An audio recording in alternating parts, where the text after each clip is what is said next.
Hello students, this is Dilip Pawar, Assistant Professor History working at Government College Nagaur. तो last class में अपन ने बौद्ध धर्म के बारे में बात की थी। उसी क्रम में आगे चलते हुए आज अपन बात करते हैं बौद्ध धर्म के शिक्षाओं के बारे में, टीचिंग्स ऑफ बुद्धिज्म। तो आप लोग हेडिंग डालिए बौद्ध धर्म की शिक्षाएं। बौद्ध धर्म की शिक्षाएं।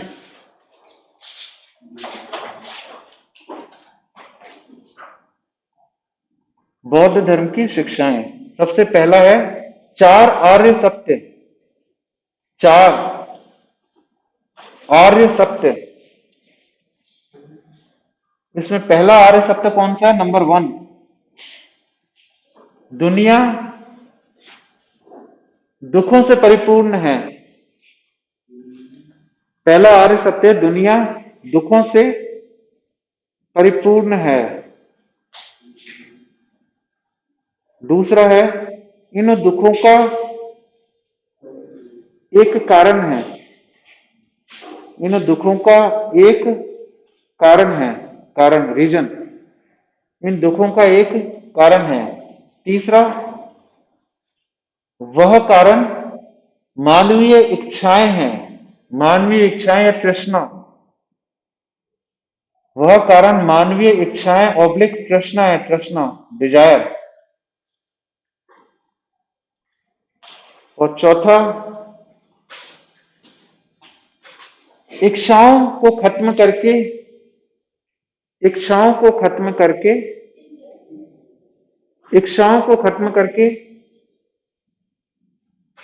दुखों को खत्म किया जा सकता है। इच्छाओं को खत्म करके दुखों को खत्म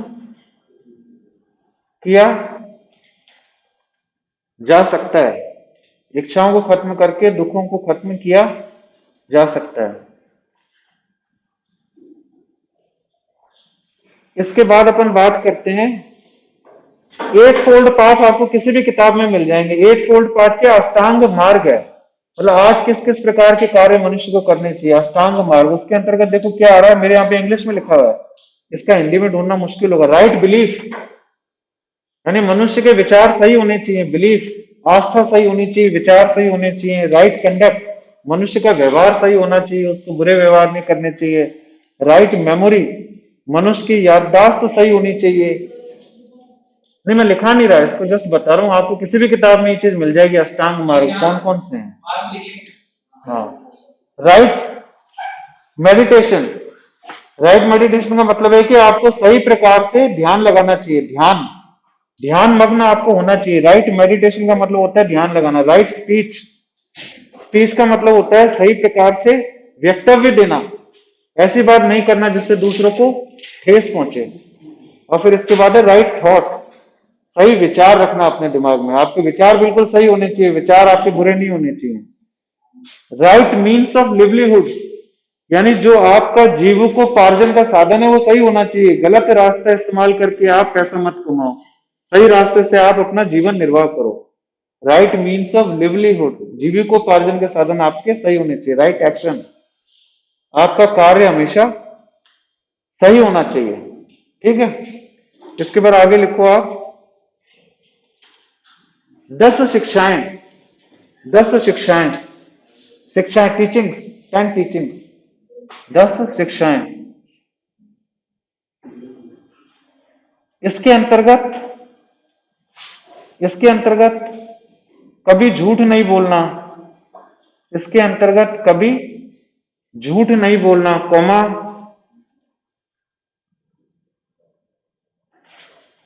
किसी दूसरे जीव को नुकसान नहीं पहुंचाना। किसी दूसरे जीव को नुकसान नहीं पहुंचाना, कौमा, कौमा, वह वस्तु ग्रहण नहीं करना जो, वह वस्तु ग्रहण नहीं करना जो आपको नहीं दी गई हो। वह वस्तु ग्रहण ना करना जो आपको नहीं दी गई हो, कौमा, वह वस्तु ग्रहण ना करना जो आपको नहीं दी गई हो, कौमा, मदिरा पान नहीं करना। मदिरा पान नहीं करना।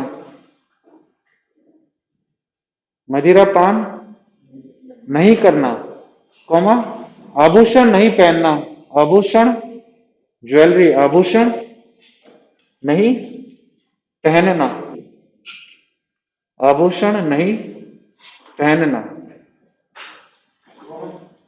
आभूषण नहीं पहनना इत्यादि इत्यादि। यानी 10 शिक्षाओं के बारे में बात की बौद्ध धर्म में, जिनमें से प्रमुख 5-7 ये है। फिर हम आगे बात करते हैं मोक्ष का सिद्धांत, मोक्ष सैल्वेशन, मोक्ष मोक्ष मोक्ष का सिद्धांत लिखो आप, मोक्ष का सिद्धांत। मनुष्य अपने बुरे कर्मों के कारण, मनुष्य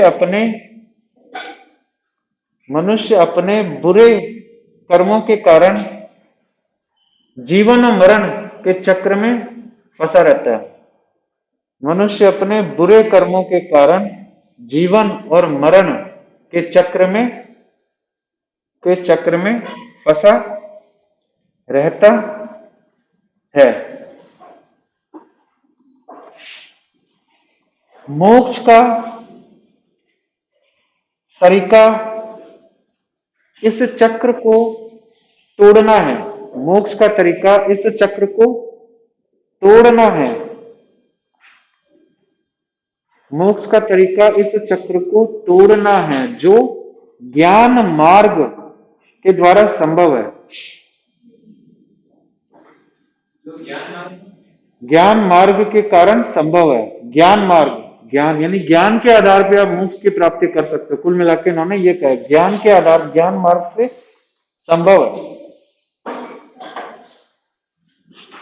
आगे लिखो 4 आर्य सत्य, 4 आर्य सत्य वास्तविक ज्ञान बताते हैं। 4 आर्य सत्य वास्तविक ज्ञान, ट्रू नॉलेज, 4 आर्य सत्य वास्तविक ज्ञान बताते हैं। ठीक है, इसके आगे लिखो अष्टांग मार्ग और 10 शिक्षाएं। अष्टांग मार्ग 10 शिक्षाएं।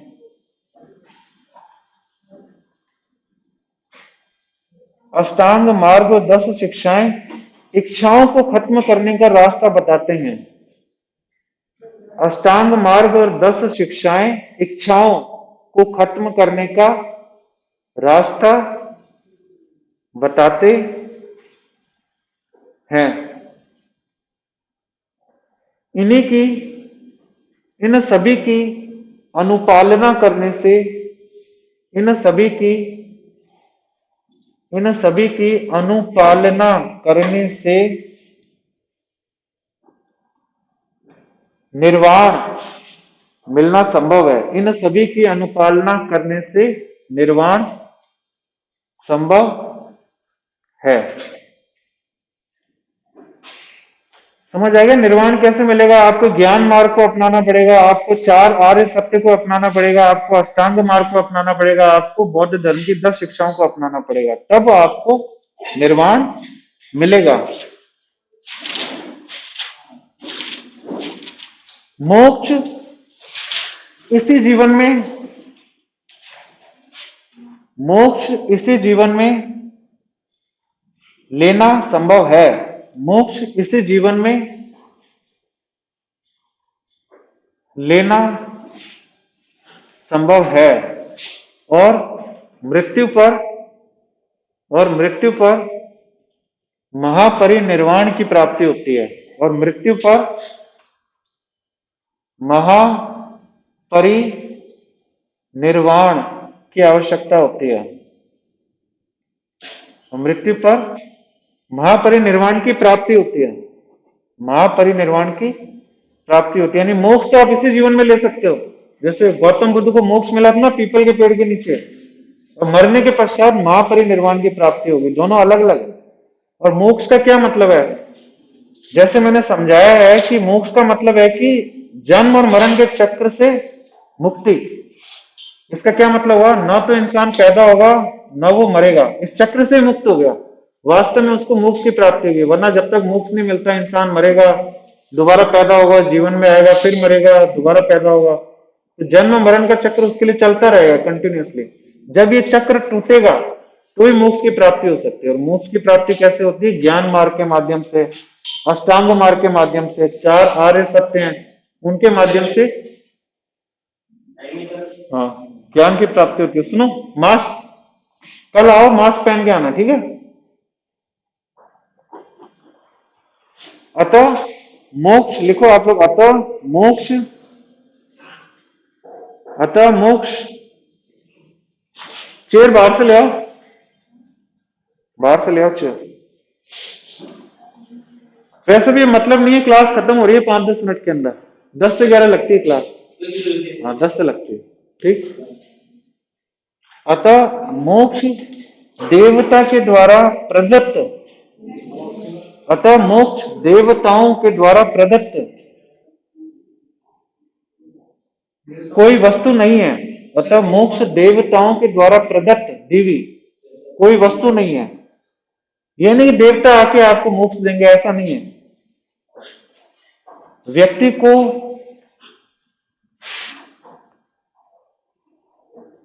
को स्वयं की खोज करनी पड़ती है, अपने आप को समझना पड़ता है। व्यक्ति को स्वयं की खोज करनी पड़ती है और